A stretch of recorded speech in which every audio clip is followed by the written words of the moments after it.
Hello' নমস্কাৰ আপোনালোক সকলোকে মোৰ এটা নতুন ব্লগলৈ স্বাগতম জনাইছোঁ আৰু এতিয়া 8:20 হৈছে আৰু ছোৱালীজনী মাত্ৰ স্কুললৈ গ'ল দেউতাক উঠিছে এতিয়ালৈকে মই চাহ খোৱা নাই সোনকালে উঠিলোঁ ছোৱালীজনী টিফিন বনাই দিলোঁ তাৰপিছত তাইও খাই গ'ল আজি শনিবাৰ ব্ৰেড আৰু মিল্ক খাই গৈছে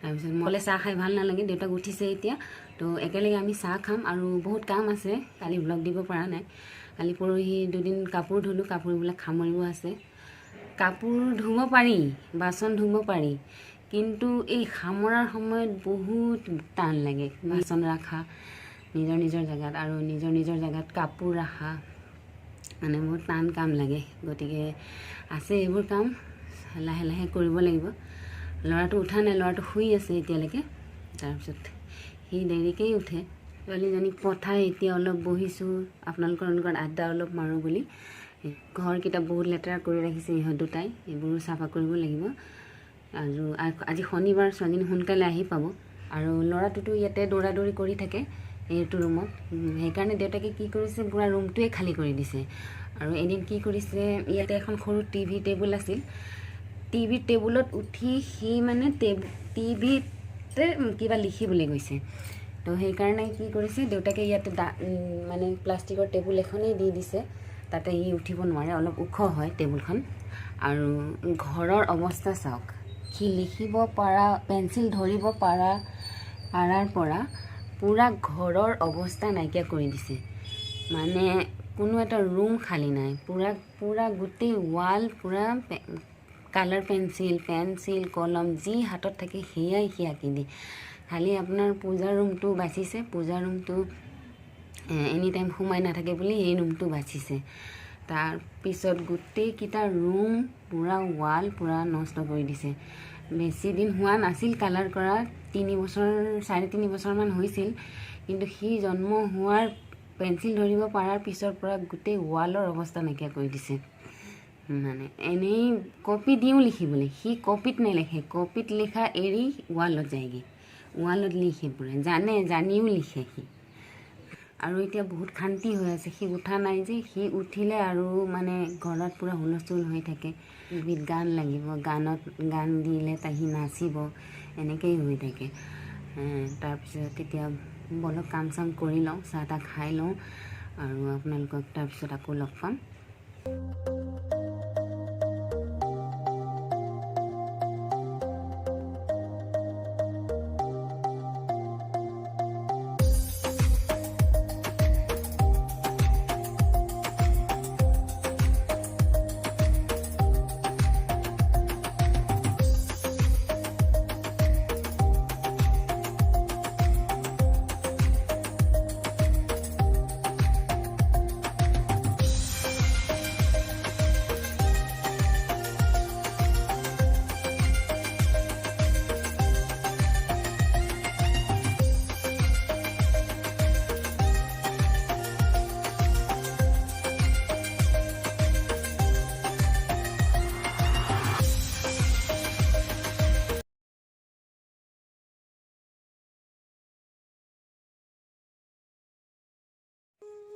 কাম চাম কৰি গা পা ধোৱা হৈ গ'ল বলক এতিয়া আমি পূজাটো দি লওঁ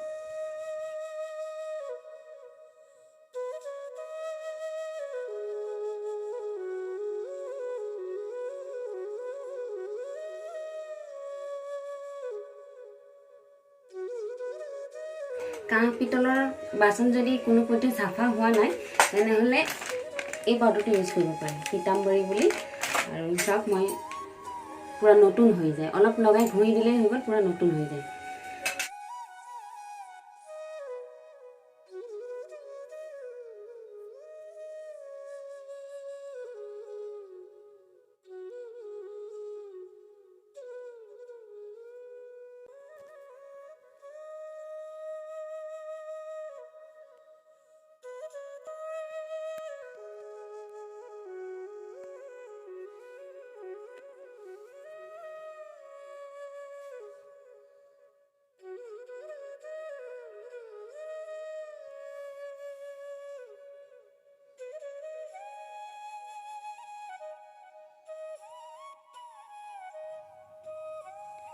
চাওক তাক সেৱা কৰিব দিছোঁ আৰু সি মা মা কৈ কিবা কথা কৈ আছে মোৰ লগত।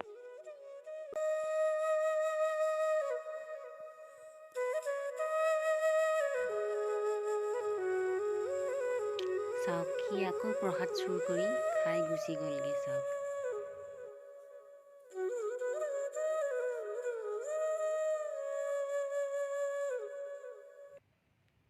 মোৰ ছোৱালীজনী স্কুলৰ পৰা আহি পালে, তাই মাত্ৰ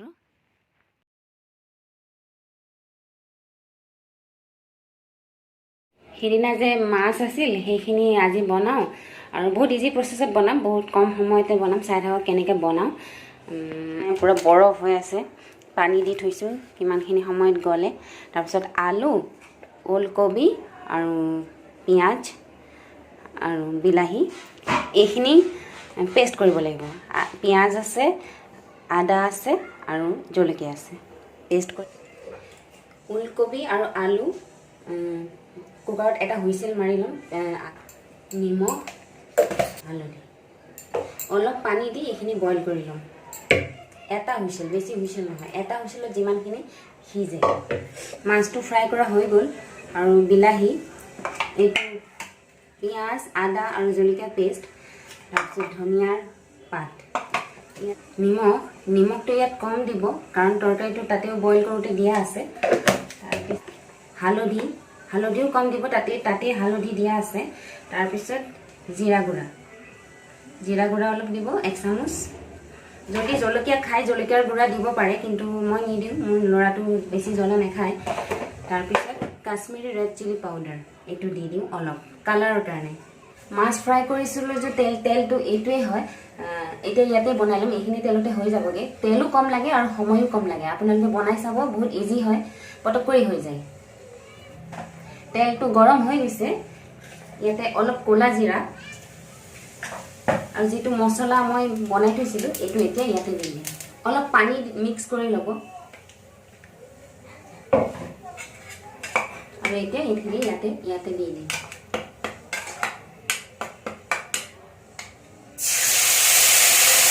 তেল ওলোৱালৈকে অলপমান ভাজি ল'ব। মছলাখিনি ভাজা হৈ গৈছে, চাওক তেল ওলাই আহিছে ইয়াৰ পৰা। এই বিলাহীখিনি দি দিম।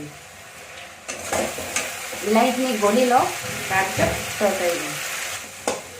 বিলাহীখিনি পূৰা গলি গ'ল, এইখিনি বইল কৰি ৰখা চব্জিখিনি ইয়াতে দি দিম।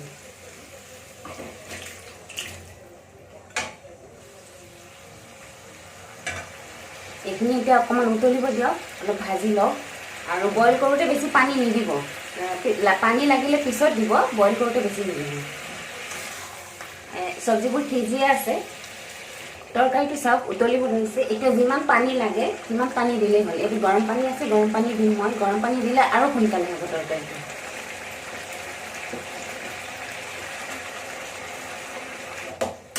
আপোনালোকে যিমান জোল কৰিব বিচাৰে সিমান কৰিব পাৰে। মই ইমানখিনিয়ে পানী দিম কাৰণ দালি বনাইছোঁ, ল'ৰাটো দালি নহ'লে ভাত নাখায়, তাক মানে পনীয়া লাগে।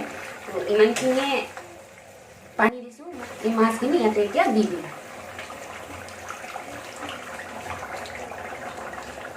এতিয়া 2 মিনিটমান উতলিবলৈ দিয়ক, ঝোলখিনি মাছত সোমাব। তাৰপিছত নিমখ চেক কৰিব আৰু ধনিয়া পাত দি দিব আৰু নমাই দিব। বাছ, এই ধনিয়া পাত দিম আৰু বন্ধ কৰি দিম।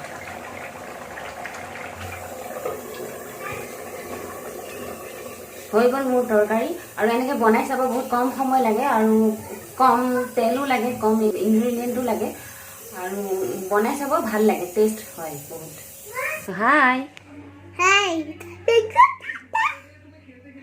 এইটো মোৰ ৰাজকুমাৰ, ভগৱানৰ প্ৰসাদ চুৰ কৰি খায়। মোৰ এইটো চুৰ বেটা হয়, ভগৱানৰ প্ৰসাদ চুৰ কৰি খায়। ননৰ প্ৰসাদ চুৰ কৰে। গুড ইভিনিং, আকৌ এতিয়া লগ পালোঁ। আৰু তেতিয়া যে কৈছিলোঁ কাপোৰৰ কথা, এই যে কাপোৰৰ দম, কাপোৰ এতিয়ালৈকে সামৰাই হোৱা নাই। এতিয়া সামৰোঁ, নহ'লে পিছত কৰোঁকৈ আৰু কালিও থাকি যাবগৈ। আজি এতিয়া সামৰি লওঁ ব'লক। আৰু এই চাওক, এই কাপোৰযোৰ চাওক, সৰস্বতী পূজা আৰু বিহুৰ কাৰণে এইযোৰ লৈছোঁ কেনেকুৱা লাগিছে আপোনালোকে ক'বচোন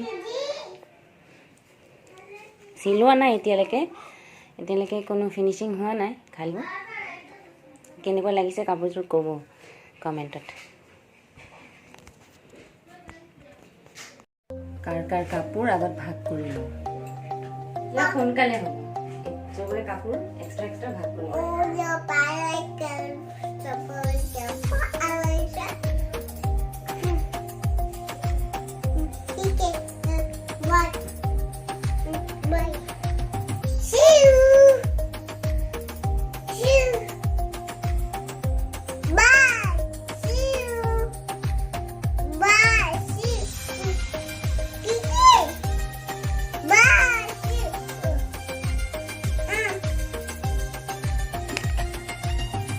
বাই চি ইউ কওঁতে মোৰ মোবাইলটো পেলাই দিলে সেইকাৰণে তাক বিচনাৰ পৰা নমাই দিলোঁ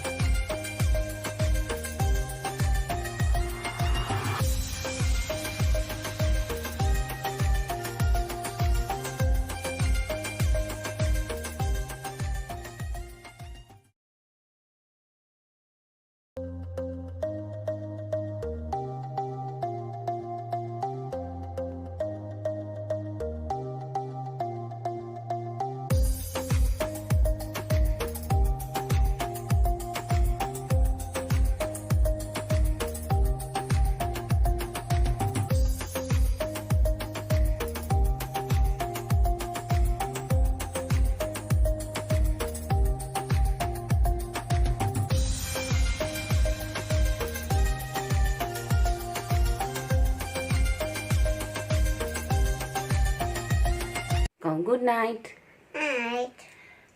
আমি ডিনাৰ কৰিলোঁ 11টা বাজে এতিয়া 11টা বাজে তো আমি ডিনাৰ কৰিলোঁ এতিয়ালৈকে তাৰ টোপনি নাই কাইলৈ ৰাতিপুৱা 10টা 11টালৈকে শুব আৰু এতিয়া আমি শুওঁগৈ নহ'লে সিও নুশুব বহুত ৰাতিলৈকে এনেকৈয়ে থাকিব আমি যেতিয়ালৈকে নুশুওঁ তেতিয়ালৈকে এনেকৈয়ে থাকে তো বলক আজি ভিডিঅ'টো ইমানতে সমাপ্ত কৰোঁ আপোনালোকৰ মাজত মই এজন নতুন হয় তো আশা কৰিছোঁ আপোনালোকে মোৰ চেনেলটো যদি কিবা ভাল পায় তেতিয়াহ'লে ছাবস্ক্ৰাইব কৰি দিয়ে thank you bye bye good night কওঁ good night see you bye